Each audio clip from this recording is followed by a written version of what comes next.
నమస్తే. VKR TV, VKR voice, ఇదే నిజం. మరి ఈరోజు ఒక మంచి ముచ్చట ఎత్తుకొచ్చింది.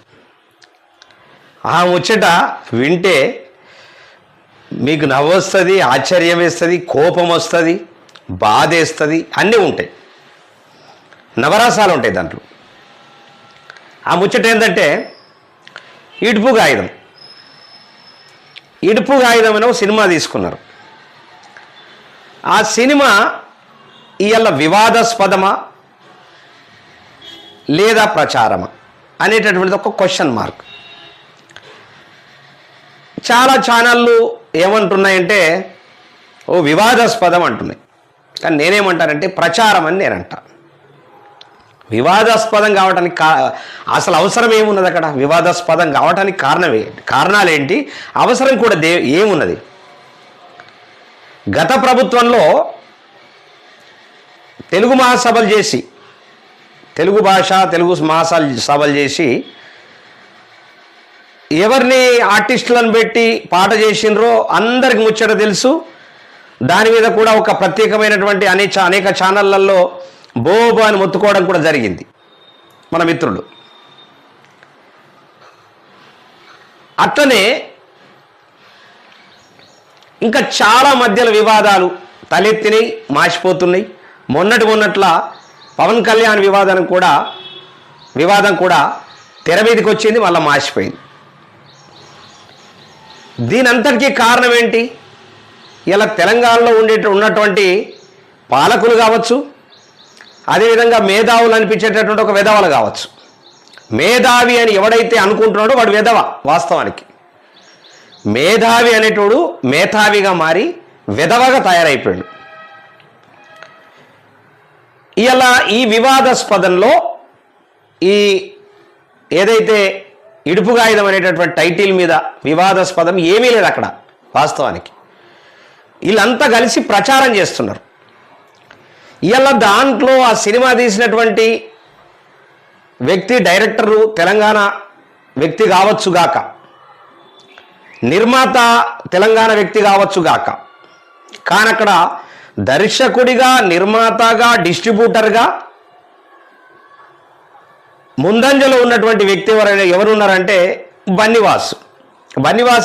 ఎవరయ్యా అంటే బన్నీ దగ్గర చాలా రోజులైన డేట్లు చూసి, మరి బన్నీ అంటే అల్లు అర్జున్, బన్నీ అంటారు ఆయనను.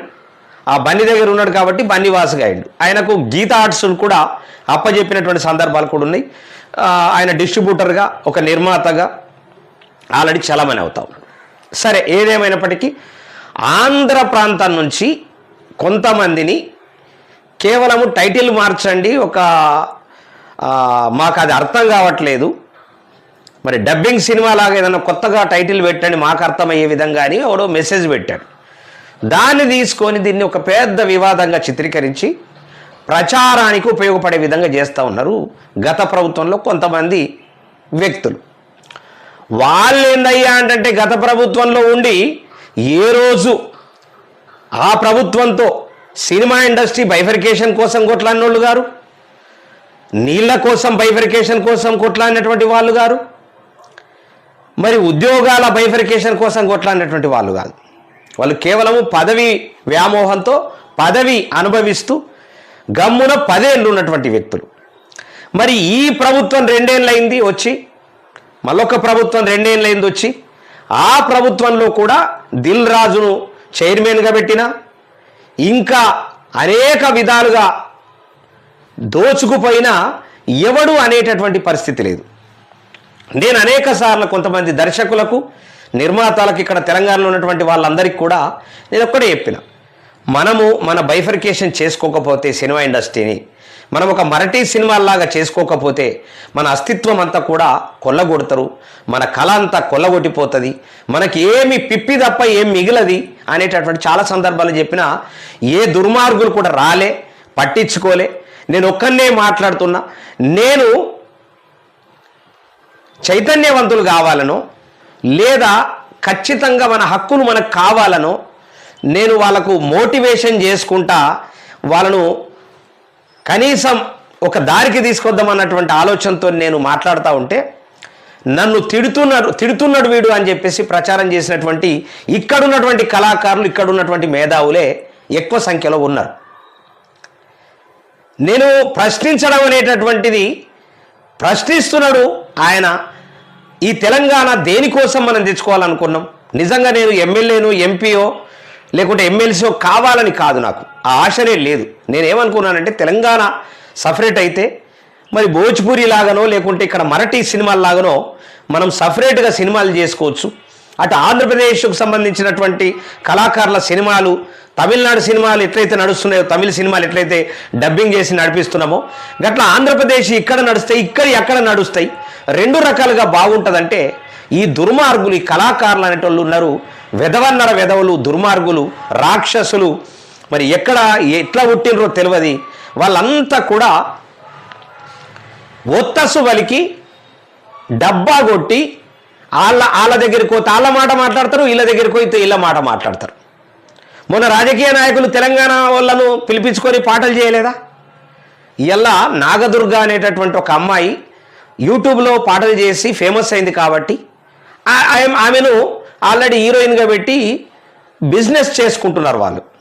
అది బిజినెస్, అది వాస్తవానికి. సినిమా వ్యాపారము అనేటటువంటిది, సినిమా అనేటటువంటిది వ్యాపారం కాబట్టి ఆమెను పెట్టి, ఇంకా హీరో ఇక్కడనే పుట్టిండంట, మరి ఆయన వాళ్ళ తాత ముత్తాతలు లేక తల్లిదండ్రులంతా కూడా ఆంధ్ర ప్రాంతానికి సంబంధించినటువంటి వాళ్ళు. కానీ కేవలము వైషమ్యాలు కావచ్చు, కేవలము మరి ఆల్రెడీ అనేక కులం కానీ మతం కానీ ప్రాంతాల వైషమ్యాలను విడగొట్టి పాలిస్తూ పబ్బం గడుపుకుంటున్నటువంటి వాళ్ళు ఇవాళ ఉన్నారు. ఇవాళ గంటా చక్రపాణి అనేటటువంటి ఒక మూర్ఖుడు ఉన్నాడు. ఎన్నోసార్లు అది ఇంకా సిగ్గు అనిపిస్తలేదు ఆయనకు. ఈ ఇడుపుగా అనేటటువంటిది మా అస్తిత్వము, మా తొక్క తోలు అనేది ఏదో మాట్లాడుతూ ఉన్నాడు. ఇంకా ఇతర ఇద్దరు ముగ్గురు ఉన్నారు ఆ బీఆర్ఎస్లో పదవులు అనుభవిస్తున్నటువంటి వాళ్ళు. ఏమన్నంటే కోపం వల్ల నేను ప్రశ్నిస్తే విమర్శిస్తుందని పుట్టించినటువంటి వాళ్ళు. ఆంధ్రకు సంబంధించినటువంటి కళాకారులను పెట్టి పాటలు చేసినటువంటి వాళ్ళు, 3 కోట్ల రూపాయలు ఖర్చు పెట్టి పాటలు చేసినటువంటి వాళ్ళు. గతంలో తెలుగు మహాసభలు జరిగినప్పుడు ఒక వివాదం కొనసాగింది. మొన్న అందశ్రీ గారిది పాట జై జై హే తెలంగాణ కూడా ఒక వివాదాస్పదంగా ఇక్కడ తెలంగాణలో ఎవరు లేరా అనేటటువంటి దాని మీద కూడా ప్రశ్నిస్తే మరి నా ప్రశ్నకు అర్థం కాకుండా పోయింది. నాకు అంటే నాకే రిమార్క్ వచ్చేటటువంటి పరిస్థితి వచ్చింది. మాట్లాడినోడికే ప్రాబ్లం ఉన్నది ఇక్కడ. కాబట్టి 2 రాష్ట్రాలు ఒక్కటే, తెలుగు ప్రజలంతా ఒక్కటే. వాళ్ళు ఏమడుగుతున్నారంటే మాకు ఆ ఇడుపుగాయుధం అనేది అర్థం కావట్లేదు, ఏదైనా కొత్త టైటిల్ పెట్టమని అడుగుతున్నారు. పెడితే పెట్టుర్రి, లేకుంటే అట్లా రిలీజ్ చేయండి. దాన్ని పెద్ద వివాదాస్పదం చేసి దాన్ని ప్రచారంకు వాడుకొని, వాస్తవానికి దానికి అంటే రచన చేసింది సుకుమార్ గారు. నేను సుకుమార్ గారి దగ్గరికి కూడా పోయినా, మరి అదేవిధంగా మన రామనాయుడు గారి దగ్గరికి పోయినా.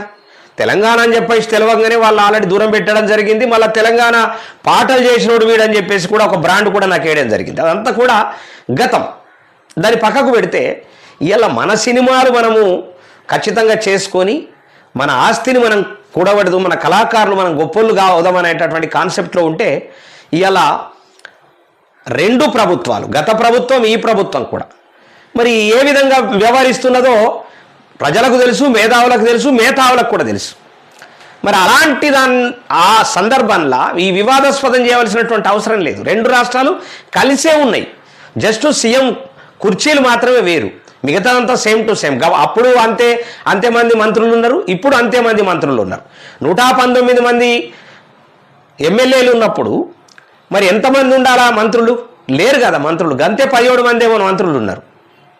అంటే గత పాలన ఉన్నప్పుడు గంతే ఉన్నది, ఈ పాలన ఉన్నప్పుడు గంతే ఉన్నది, 2 రాష్ట్రాలు కలిసి ఉన్నప్పుడు కూడా గంతే ఉన్నది, ఇప్పుడు కూడా గంతే ఉన్నది. మరి అది కేవలము అదొక టైటిల్ అంతే. ఆ టైటిల్ వాళ్ళకి అర్థం కాదు అనేటటువంటి మాట మాట్లాడారు ఈ దుర్మార్గులు, ఈ మూర్ఖులు. దాన్ని ఓ పెద్దగా చేసి రాజకీయంగా వాడుకోవటానికి కోసము, ప్రజలను రెచ్చగొట్టడానికి కోసము ఇలా ప్లాన్ చేస్తూ ఉన్నారు. అదే గత ప్రభుత్వంలో ఉన్నటువంటి ఒక పెద్ద మనిషి కేటీఆర్ లాంటి వాడు కూడా ఏమన్నాడు, ఎవరైనా ఈ రాష్ట్రంలో ఖచ్చితంగా పవన్ కళ్యాణ్ ఉద్దేశించి ఎవరైనా పోటీ చేసుకోవచ్చు, ఎవరికైనా హక్కు ఉంటుంది, ముఖ్యమంత్రులు కావచ్చు, మంత్రులు కావచ్చు, ఎవరైనా కావచ్చు అని అన్నప్పుడు ఇంకేమున్నది అక్కడ? ఇంకా ఏడ అస్తిత్వాలు ఉన్నాయి, ఎక్కడ ఇంకా ఏమున్నది? ఇవాళ అనేక మంది కళాకారులు యూట్యూబ్ చేయబట్టి ఇవాళ వెలుగులోకి వచ్చిండ్రు. ఆ యూట్యూబే లేకపోతే ఈ చిన్న చిన్న అవకాశాలు కూడా వచ్చేది కాదు. అదే నాగదుర్గను ఇవాళ ఒక కొత్త అంటే ఒక చిన్న చిన్న సినిమాలు చేసేటటువంటి నటుడి పక్కన పెట్టి చేసిర్రు. ఒక నాని పక్కన పెట్టి చేయగలుగుతారా? ఒక బన్నీ పక్కన, ఒక అల్లు అర్జున్ పక్కన పెట్టి హీరోయిన్గా చేయగలుగుతారా? చేయలేరు.